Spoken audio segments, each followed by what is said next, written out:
வணக்கம். செல்வகுமாரின் மாலை வானிலை ஆய்வறிக்கை.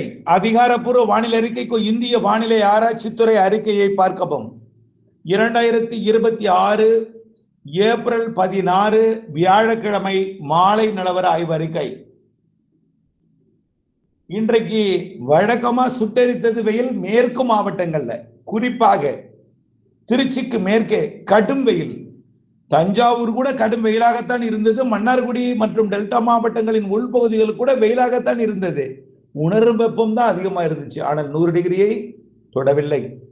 தஞ்சாவூருக்கு மேற்கே 100 டிகிரியை தொட்டிருக்கிறது. செங்கிப்பட்டிக்கு மேற்கே 101, திருச்சி 102, கரூர் 103, 104 எல்லாம் போயிடுச்சு. கரூர் பரமத்தி 41.5 வரைக்கும் போயிடுச்சு இன்றைக்கு செல்சியஸ்ல. கோயம்புத்தூர் 100 டிகிரி. இந்த நிலையே இந்த வெப்பம் கடுமையாக உயர்ந்த நிலையில வெப்பத்தால் லேசாகி மேலெழுந்த அந்த நீராவியை மேற்கு தொடர்ச்சி மழை கொஞ்சம் குளிர்வித்து மழை பிடிப்பை கொடுத்தது.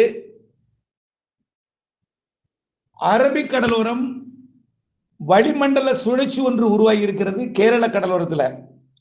இந்த வளிமண்டல சுழற்சி கர்நாடகா, கேரளா மற்றும் கோவா வட உள் மாநிலங்கள் வழியாக ஒரு இணைப்பு சுழற்சியாக பயணிக்கிறது. இது மேற்கு திசை காற்றை பாலக்காட்டு கணவாயில் நுழைய செய்திருக்கிறது. இன்றைக்கு இது தொடர்ந்து இருக்கும். தொடர்ந்து மாலை நேரத்தில் மழை பொழிவை கொடுப்பதற்கு வாய்ப்பு இருக்கு. பெரிய அளவில் இருக்காது. இன்றைக்கு உடுமலைப்பேட்டை, முக்கோணம், ஆறுவேலூர், இந்த சமத்தூர், அப்புறம் அப்படியே பார்த்தீங்கன்னா அப்பாச்சி கவுண்டர்பதி வரைக்கும் கூட வாளையாறு அந்த பகுதியிலையும், அதே போல குடிமங்கலம், கொங்கல் நகரம், தொட்டம்பட்டி, அப்படியே இந்த பக்கமும் நல்ல மழை இன்றைக்கு கொடுத்திருக்கிறது. விட்டு விட்டு 3 முறை நல்ல மழை பிடிப்பை கொடுத்திருக்கிறது. இப்போ இந்த மழை நாளை இருக்கும் என்பதற்கு உறுதி இல்லை. ஆனால் 20ஆம் தேதியிலிருந்து இந்த வாய்ப்பு கேரளாவிலிருந்து தமிழ்நாட்டின் கேரள எல்லையோரத்திற்கு உறுதியாகிறது. 21, 22 தேதிகளில் கொடைக்கானல், வால்பாறை, நீலகிரிக்கு இன்றைக்கு மழை இருக்கும். நீலகிரிக்கும் நாளைக்கு நீலகிரிக்கு வாய்ப்பு இருக்கு. கேரளாவிலும் கேரள எல்லையோர தமிழ்நாட்டின் மேற்கு சரிவுலையும் மழை இருக்கும்.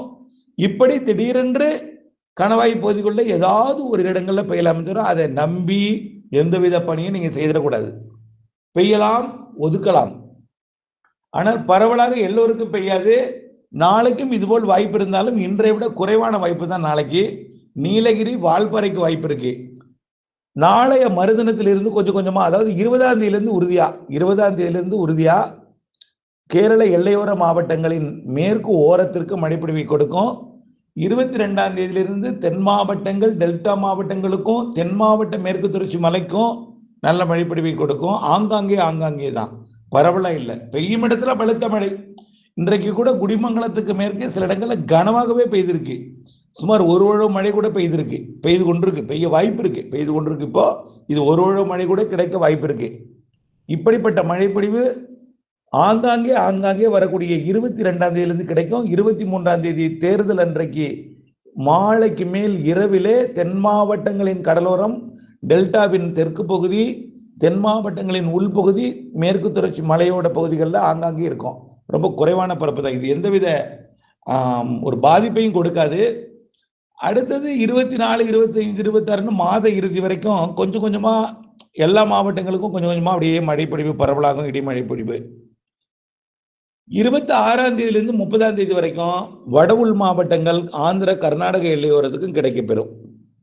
ரைட்டுங்களா? ஆக வெப்பம் அப்பதான் குறையும். வரக்கூடிய திங்கட்கிழமைக்கு மேல் வெப்பம் குறையும். குறைந்தாலும் அந்த ஈரோடு, கரூர் கொஞ்சம் அதிகமாக தான் இருக்கும். ஆனால் இன்றைக்கு இருக்கிற மாதிரி இருக்காது, கொஞ்சம் குறையும். அதாவது 104, 105 போறது 100 டிகிரியாக இருக்கும். 101, 102க்குள்ள இருக்கும். அப்படிதான். ஆனால் பொள்ளாச்சியெல்லாம் குறைஞ்சிடும் வெப்பம் திங்கட்கிழமைக்கு மேல. கோயம்புத்தூரும் குறையும். அது கடலோரமும் குறைஞ்சிருக்கும். உள்ளே இந்த ஈரோடு, கரூர், நாமக்கல் மாவட்ட எல்லையோரம், கரூர் மற்றும் ஈரோடு மாவட்ட எல்லையோரம், நாமக்கல், ஈரோடு மாவட்ட எல்லையோரம், சேலம் மற்றும் ஈரோடு மாவட்ட எல்லையோரம், அந்த காவிரி கரையோரத்தில் கொஞ்சம் கூடுதல் வெப்பம் இருக்கும். வரக்கூடிய வாரத்திலையும் கூட அந்த மழை எதிர்பார்க்கக்கூடிய நாட்கள் கூட இருக்கும். ஆனால் 100, 102க்குள்ள தான் இருக்கும். பிற மாவட்டங்கள்லாம் கொஞ்சம் குறைஞ்சிருக்கும். திங்கட்கிழமைக்கு மேலே 22ஆம் தேதியிலிருந்து மாலை இரவு மழைப்பொழிவு கொடுத்தாலும் புழுக்கத்திற்கு பிறகுதான் மழைப்பொழிவை கொடுக்கும். 25க்கு மேலே கொஞ்சம் கூடுதலாகும். 26லேருந்து 30ஆம் தேதி வரைக்கும் ஆங்காங்கே வடகடலோரம் வட உள்பகுதிகள் கூட கொடுக்கலாம். ஆனால் வட கடலோரம் இன்னும் பெருமழை தெரியல. வட உள்பகுதிகளுக்கும் பெருமழை தெரியல. ஆனால் டெல்டா தென் மாவட்டங்களுக்கு நல்ல மழை தெரியுது இந்த மாத இறுதி வாரங்களில். ஆனால் மழை வாய்ப்பு இருக்கு. மே மாத முதல் வாரத்தில் அரபிக்கடல்ல நிகழ்வு உருவாக வாய்ப்பு இருக்குன்னு சொல்றோம் 10ஆம் தேதிக்குள்ள. அது கண்டிப்பா லட்சத்தீவு வரும், கேரள கடலோரத்துக்கும் வருவதற்கு வாய்ப்பு இருக்கு.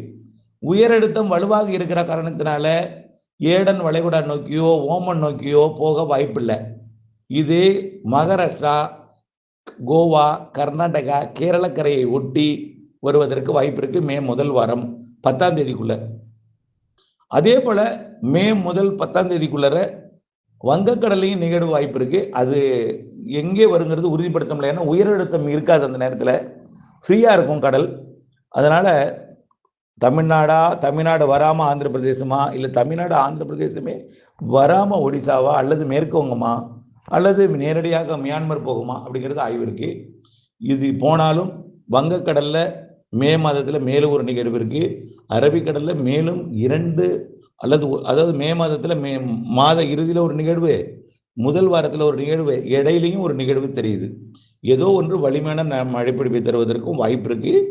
இவையெல்லாம் நம்ம ஏற்கனவே சொல்லியிருக்கிறோம். கோடை மழைக்கு சாதகம் இருக்கு அரபிக்கடல் நிகழ்வால். வங்கக்கடல் நிகழ்வு ஆய்வில் இருக்கு. தொடர்ந்து இணைந்திருங்கள் அப்டேட்ஸுடன். அப்புறம் நம்ம ஏற்கனவே தெரிவித்தது தான், வெயிலை பொறுத்த வரைக்கும் கடலோரம் குறைவாகவும் இருக்கும். சூரியன் குத்துக்கதிர் இன்றைக்கு சிவகங்கை மாவட்டம், சிவகங்கை, மதுரை மாவட்டத்தோட மதுரை விமான நிலையம் உள்ளிட்ட பகுதி, தேனி மாவட்டத்தோட எல்லையோர தேனி மாவட்ட தெற்கு பகுதி, சிவகாசி இந்த பகுதியில் இன்றைக்கு பயணித்தது. நாளைக்கு மதுரை, சிவகங்கைக்கு வடக்கே பயணிக்கும். இப்படி கொஞ்சம் கொஞ்சமா வடக்கு நோக்கி வந்தாலும் தென்கிழக்கு காற்று நுழைய போகுது. திங்கட்கிழமைக்கு மேல தேர்தலுக்கு பிறகு நல்லாவே தென்கிழக்கு தெற்கு காற்று நுழைய போகுது. இதனால வெப்பம் தனியும், மாலை இரவு இடிமழை பொழிவை கொடுக்கும் புழுக்கத்திற்கு பிறகு என்பதை நான் மீண்டும் ஒரு முறை தெரியப்படுத்த விரும்புகிறேன். வானிலை அப்டேட்ஸோட இணைந்திருக்கணும். ஒதுக்கித்தான் அந்த மழை அனைவருக்கும் பெய்யும் என்பதற்கு உறுதி இல்லை. ஒதுக்கி பெய்யும். ஒதுக்கி இருக்கிற இடங்களில் அடுத்தடுத்த நாட்கள் பெய்யும். அடுத்தடுத்த நாட்கள் பெய்தால் கூட சில இடங்களில் பெய்யாமல் கூட போகலாம் என்கின்ற அறிக்கையோட புரிதலோடு நீங்கள் இணைந்திருக்கணும். நன்றி.